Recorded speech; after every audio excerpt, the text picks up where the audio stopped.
Everybody, it is Saturday, June the 4th, 2026. July the 4th, Andrew. July the 4th. Oh, I think I'll start that one again. Hey, my geography is no, it's not geography. What is it? What's the word? My knowledge. Yeah. My chronology, my dates are bad. Okay, ready? Yeah. Hello, everybody. It is July the 4th, 2026. Celebration of you know what. I might actually put this interview out on July the 5th, but it's worth noting that we're speaking on the 250th anniversary of America's birthday foundation. And it's the day for our weekly tech roundup with my old friend Keith Teare. That was the week newsletter. And surprise, surprise, his editorial this week focuses on what he calls America the Beautiful. So happy anniversary, Keith. I was thinking about this before we went live. What's your relationship with the United States? You came here quite late in your life, didn't you? Relatively late, certainly compared to me. Yeah, it just shows how old I am because I've actually been here 30 years now. I came here initially in 1996 and spent some time in New York, realized how superior American investing landscape, let's say, risk appetite was compared to the UK, and determined that living in the UK was for fools. So I moved here. So what year? 96. 96. So your life has really been pretty much split or relatively split between the UK and the US. How do you have a US passport? I do. I am a citizen. And you have a very core identity as an entrepreneur, as a startup guy. Does that connect with your identity as an American? Do you think of yourself as both an American and a startup entrepreneur? Actually, I don't think of myself as an American. I mean, it's one of the labels I have, and I embrace it. That's fine, but it's not a singular label. I'd say entrepreneur is way more core for me, and then there's probably other labels like I don't know.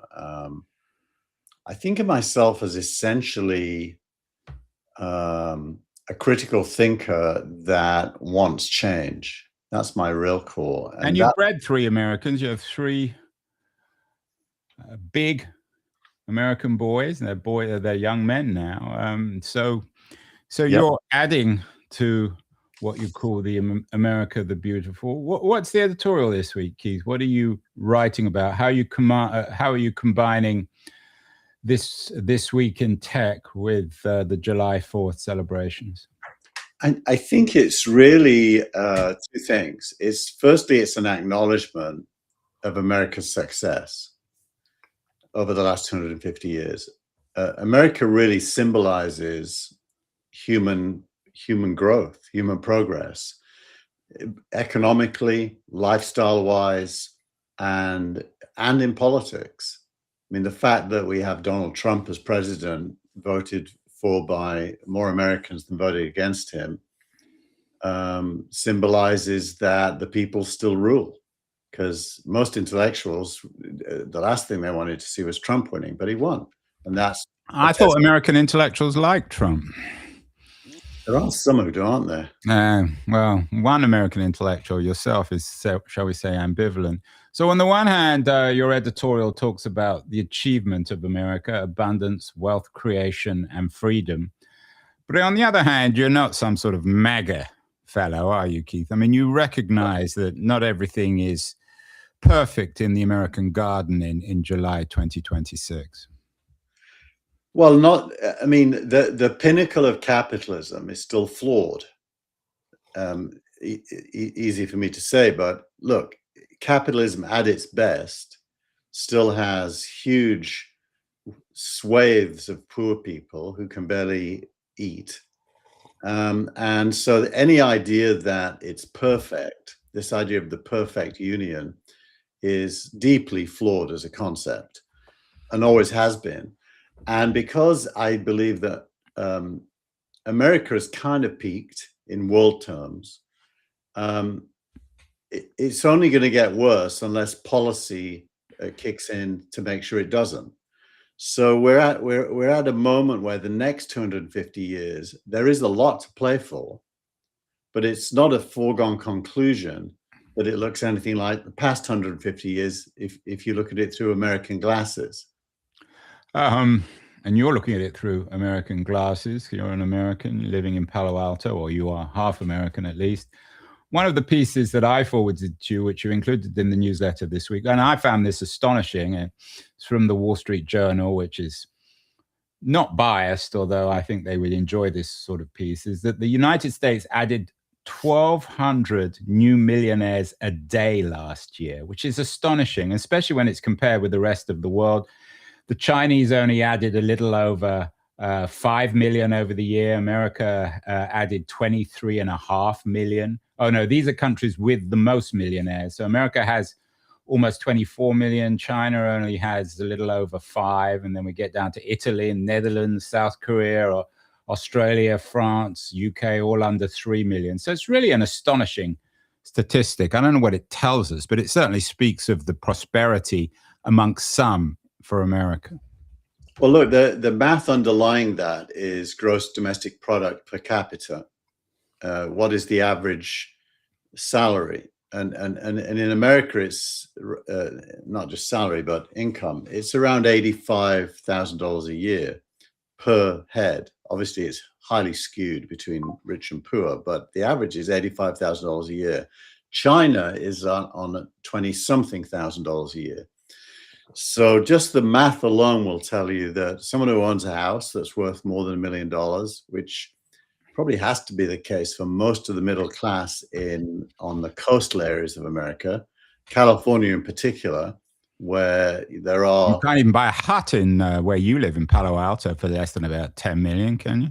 Exactly. And there's 60 million people in California, if my memory serves me right. So those numbers really are disguising a highly skewed set of people that live either in California or New York and maybe Boston, that live in homes worth more than $1 million. Your editorial this week focuses not on the past, but on the future. You ask in the editorial how to make America more prosperous, both literally, I think, and in symbolic, cultural, and perhaps communal or political terms. You refer to an interesting piece by Scott Nolan, America's Next 250 Years. He was writing as a guest in the Paddy McCormack blog. What's Nolan saying, and how does he connect the next 250 years of America with tech? Well, Nolan focuses very, very temporarily on energy. He draws the conclusion that the next 250 years is predicated on abundant and inexpensive energy. And you know, without that, everything that AI prefigures, including robotics, but also intelligence, can't develop. And so his answer to the scarcity of energy is to focus on a nuclear renaissance and space, which seems to be becoming consensus. Well, that's Muskian, isn't it? It is Muskian, yeah, very Muskian. But Musk, to be Muskian fair, without the Musk, without all the distractions of Elon's bizarre politics. I don't think he's... Well, we're not having another Musk argument on such a nice day, Keith. Let's leave that one. I shouldn't have brought it up. My fault. I acknowledge it. Move on. Yeah, but no, it is a good article, the Next 250, because it predicates itself on what's happened since 1776 and then talks about the future. And you know, the future requires innovation, as did the past. When it was the... Yeah, I mean, the thing with energy is really interesting, but I wonder whether there's a lot of unintended consequences. I mean, when America began fracking, which I think explains what their energy lead over the rest of the world, particularly in Europe, no one made the argument, even the most extreme frackers, they didn't make the argument in terms of AI. Can we be sure that in another 50 or 100 or certainly 250 years, energy will be so central? We might have fixed it entirely. Or maybe we'll be in a post-AI age, which energy becomes irrelevant. Yeah, I think it would be a fairly solid prediction to say that energy eventually will be close to free, because we will figure out how to leverage the sun and also nuclear fusion. And when you do that, energy scales close to free. So I don't think energy will remain a bottleneck. I do strongly believe energy will be decentralized. That is to say, it won't require a national grid, which will be a huge innovation. Why? Because you'll be able to produce energy locally, very, very cheaply, and distribute it locally without relying on a grid, on a global or national grid. So I don't see energy as a bottleneck, but I do see it as a challenge, because those things I just described are still unsolved problems. There are really good people working on the man-making progress, which is why you can predict they'll probably be successful. I wouldn't want to put a timeline on it, because that requires scientific breakthroughs which are highly unpredictable. Right. And that comes back to your notion of abundance. You and I have talked about that. You have your own manifesto in this editorial of 5 things that America can do to make itself a better country, not in the next 250 years, but certainly in the next 25 or 50 associated with AI. Maybe you can mention some of these points, Keith. Yeah, well, the context here is Sam Altman in the Financial Times apparently offering the US government a 5% ownership stake for a sovereign wealth fund in OpenAI. Right. He wrote the editorial in the FT on July the 1st, and everyone's picked up on this. The fact that, you know, there are 2 interpretations. The slippery Sam crowd, I guess, assumes he's just selling out to Donald Trump. Others are a little more generous. Yeah, and now there's some context there as well. Sam Altman joined the Dario Amodei regulation camp this week as well, although he argued for a global regulator, not just national. National was his plan B, but he said he would prefer if it was global. And that, I believe, is triggered by the success of the Chinese model. Is it GLC2, G something C2, GLM2, 5.2. That's it, GLM 5.2, which is a frontier model by capability, but is open source and can be run on your own hardware. And there is a flood of American companies running towards using it and replacing OpenAI and Anthropic due to cost, and only using OpenAI and Anthropic for a small subset of highly difficult use cases. So we're moving to this. It's called a token router concept in the enterprise, where Palantir and NVIDIA. Yeah, Alex Karp just was on CNBC making some strongly anti-Anthropic OpenAI remarks. Standing back a little bit, Keith, the headlines are about OpenAI and talks to give Trump administration a 5% stake in the company. One of the things I've thought, and we've talked about this in the last few months, is this convergence of the American and Chinese model. Is this more evidence Trump's interference, or the US states' interference in Anthropic and OpenAI, Altman's willingness to allow the state to own and in some ways operate his company? Does that suggest that the Chinese and American models are actually becoming quite similar? Similar in some ways, but honestly, I think the key driver here is Altman and Amodei being scared of open source models and wanting regulation. And so I think it's very self-serving. The fact that they're offering 5%, which is a pitifully small amount, is indicative of that they're not really serious Well, about. that may be their opening offer. They may go a bit higher. There's a lot of money there. I mean, if they're worth trillions of dollars, 5% of 2 or 3 trillion is a lot of money. Yeah, and I still think OpenAI is going to be worth 10 trillion. So you've said that, but is Sam beginning to become like Dario? You always used to love Sam and hate Dario. Now are they in the same camp? I think when it comes to wanting government protection against open source models, yeah, they're converging. They're very different in other ways, of course. My manifesto that you called it, I'm saying, and I'm echoing others, so it's not my idea. It should be 75%, not 5%. Well, own 75% of what? The government should own 75% of OpenAI? Of the shares, yeah. Not the government, but a sovereign wealth fund, which I think is not the same as the government. I think it's very important it isn't the government. It's a sovereign wealth fund. And that sovereign wealth fund itself should be owned by every citizen. Every citizen. When you're born, you should get shares in it. And it should pay dividends every year based on liquidity. You know, that's an American idea. Probably you need a global version of that idea if this is really going to work.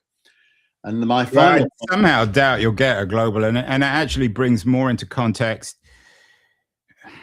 the increasing sensitivity over citizenship and immigration. Because if what you're calling for actually happened, let's just say every citizen owns a little bit of 75% of OpenAI and Anthropic and all the big tech companies of the future, then being an American citizen would be a very lucrative business. You know, they did something very similar in Norway. Norway has but Norway had all the natural resources.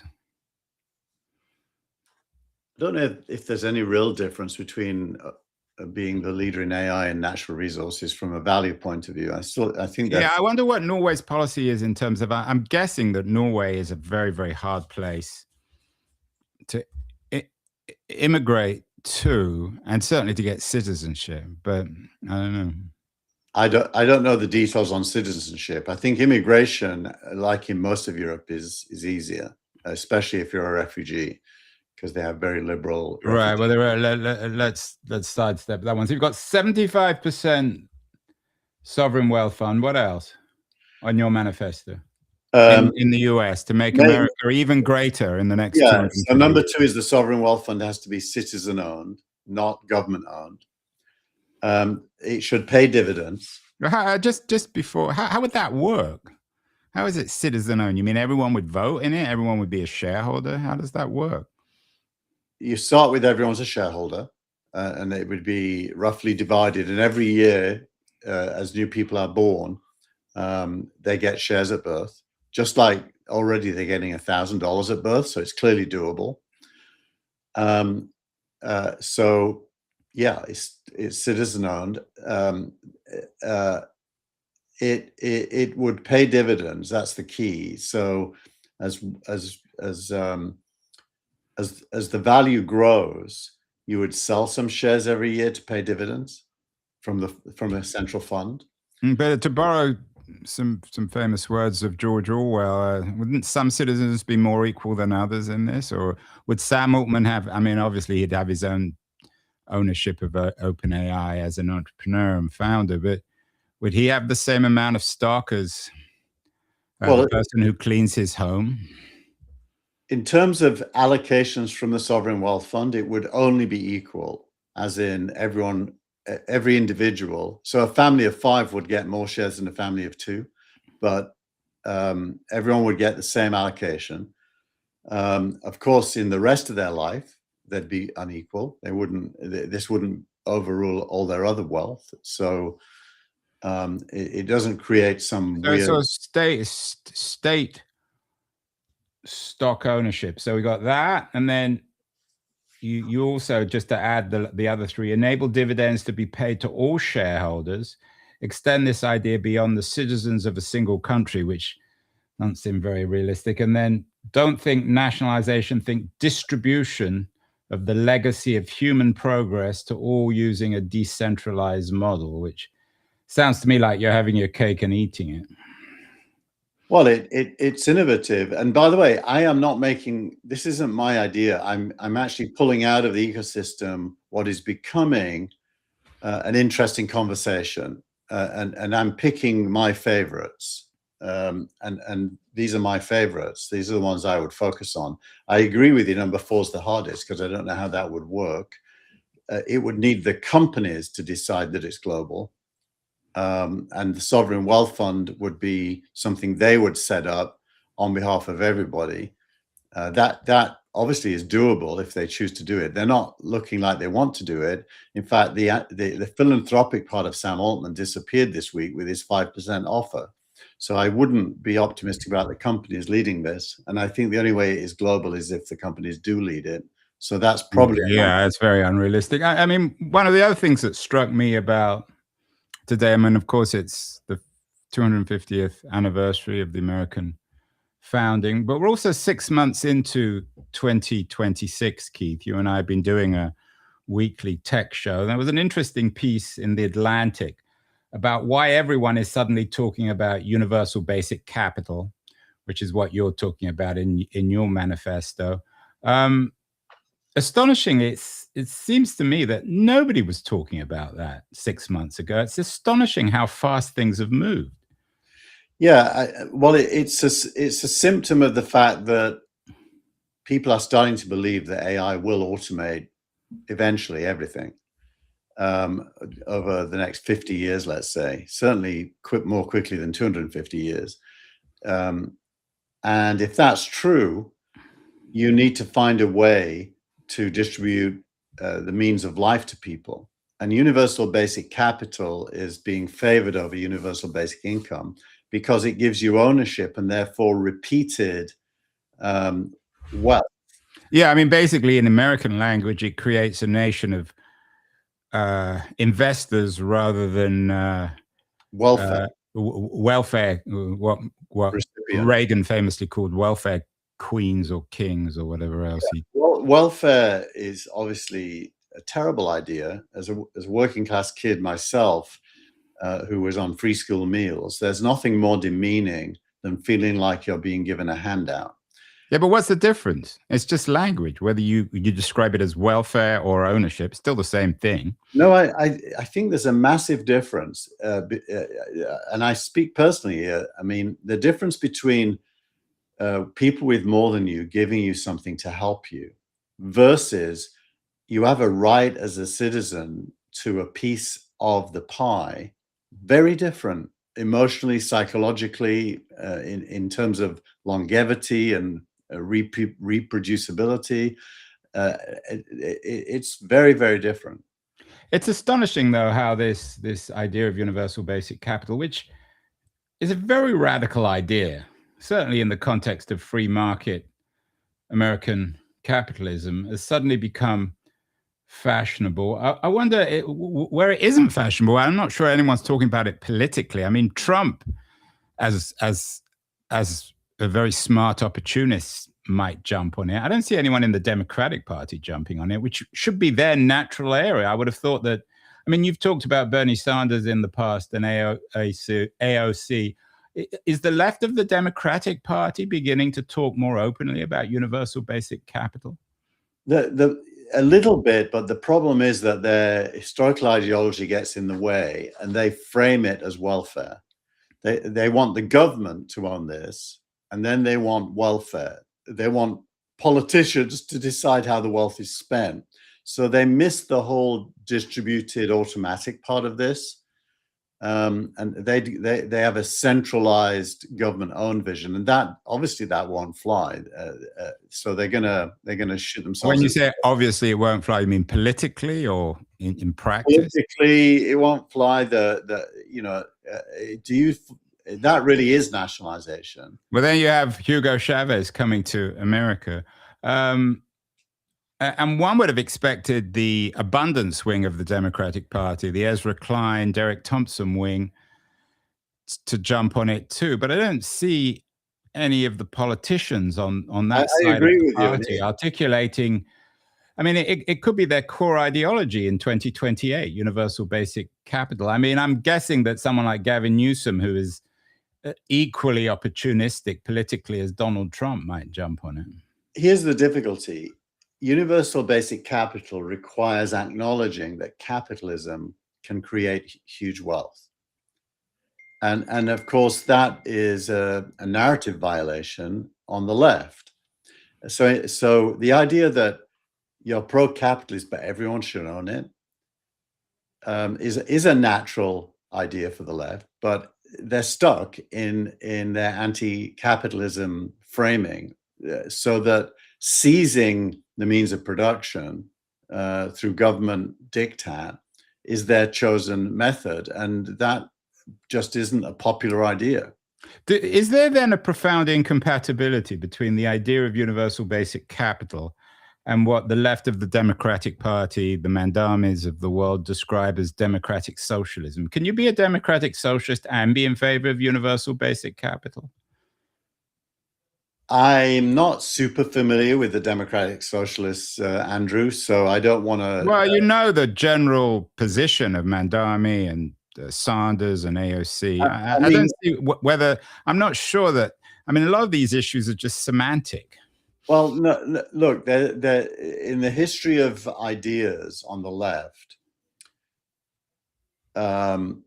really post-Lenin, the left is dominated by the idea of seizing the state through elections, using taxes and spending on good things as their core. And so any idea of the withering away of the state, which is a left-wing idea historically. So I take your point, but what's the state's role in universal basic capital? They're still creating the rules. Actually, if you do it through a sovereign wealth fund, the state becomes less and less significant. Actually, the state shrinks. What happens is this sovereign wealth fund becomes a universal means of distributing wealth. And the actual state infrastructure, other than providing services like roads or health or education, the state shrinks.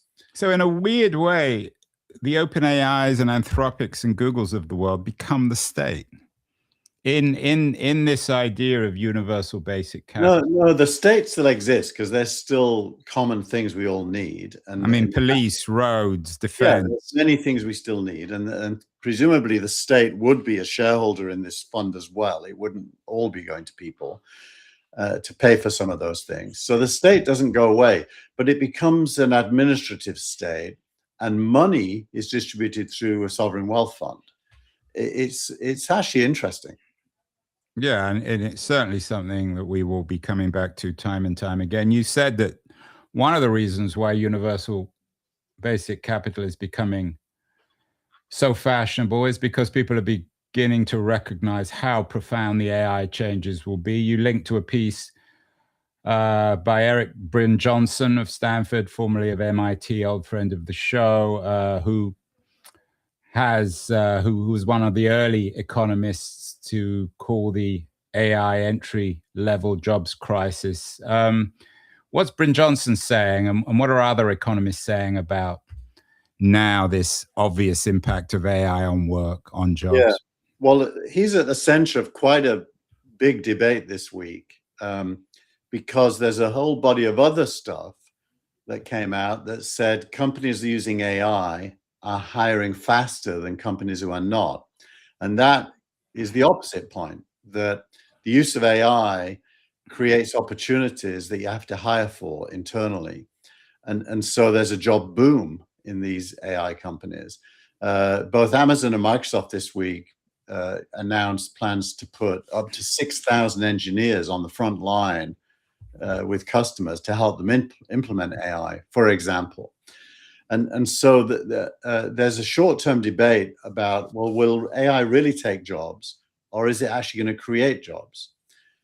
Now, in a snapshot world, both things are true. There are more jobs being created around AI. That is definitely true. And the more AI you are, the more you're creating those jobs. That's also true. But if you stand back and look at 5, 10, 15 years, I think our friend at Stanford is more true, is more correct, which is that automation is going to accelerate.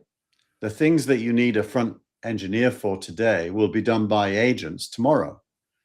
And so the long run is a declining employment for sure. And anyone who sees it differently hasn't looked at, Musk's plans on robots. It is definitely declining employment, which doesn't have to be a bad thing. It can be a really good thing, actually, for humanity. So what happens, Keith, and we've talked about this many times in the past, if everyone starts losing their jobs and this universal basic capital initiative gets implemented, what are people going to do all day? Well, I'll tell you what I'm going to do is, you see this? This is my new camera. I am a hobbyist with photography. In fact, there's a Nikon camera taking a picture of this Fuji camera. I'm going to do whatever the F I want and be happy. Well, one fellow cameraman sadly passed away this week. A good old friend of yours, Om Malik, one of the founding bloggers, very influential blogger. He died early, 59 years old. I know you were quite impacted by his death and by what people have written. MG Siegler wrote a very nice obituary, and he got an obituary in the Times. Remind us of Malik's place in the history of tech, Keith. Well, Om was actually a scientist, and he graduated from a top Indian university in science, chemistry, I think it was, and became the voice of deep tech, especially wireless communications and telecoms, in the late 90s, writing about deep tech. He was a very deep thinker, thoughtful, very generous person who became an expert in technology. In fact, if you go back and read everything he wrote since the 90s, it's a chronicle of what's happened in America over those years. He ended up creating GigaOM, which was his own branded site, and hired quite a lot of people to work with him at the same time that TechCrunch existed. Him and Mike Harrington became good friends, competitors, but friends at TechCrunch. And they co-hosted the Crunchbase, the Crunches, the award ceremony every year. And so, I've known throughout that entire period as I wouldn't say we were friends, but we were acquaintances. And we spent a wonderful few days in Iceland on a photography. He's a photographer. And in your editorial this week, you have a nice photograph of him and then one of yourself. What do you think, looking back? You were around, as you say, you were one of the co-founders of TechCrunch, controversial TechCrunch, controversial co-founder with Mike Harrington. What do you think Om's career and his work tell us about our current situation, the opportunities and the predicaments that we've talked about, the opportunity of universal basic capital, but the reality of more and more inequality, and in some ways the impoverishment of general life and culture in the United States? I don't want to put words in his now deceased mouth, but like a lot of Indian intellectuals, Om was a liberal, I would say, with a capital L. And a humanist, and often wrote critically about the extremes of capitalism and favorably about some of the remedies. Doing his own blog in a way was an interesting hybrid. He became a capitalist to be independent, and his independence led to freedom of choice for him, until it didn't. There's a long story about how GigaOM ended up going away, and then he joined True Ventures with John Callahan and the other founders there. But he definitely prefigured. I would say there wouldn't be a Substack today unless there was a GigaOM and a TechCrunch. There's a direct line from the New York Times to GigaOM and TechCrunch to Substack to That Was the Week. Well, thank you, Om. And without you, Om, we wouldn't be here. Finally, Keith, there was an interesting piece in the Times this week by a former Biden official, Jennifer Harris, about the title was "The Generational Force Hollowing Out the Economy." She argues that basically all the AI money is impoverishing the rest of the economy. What would be the message of somebody like as you say, a liberal, a progressive, to people like Harris, not Kamala Harris, but Jennifer Harris, and other people who are many other progressives who are deeply suspicious and hostile to tech? Well, I think they'd empathize, actually, without necessarily being as acerbic. It is true that money chases opportunity. And wherever the greatest opportunity is, the money will flow. It's a little bit like water going on the most natural path. So it isn't something you could stop.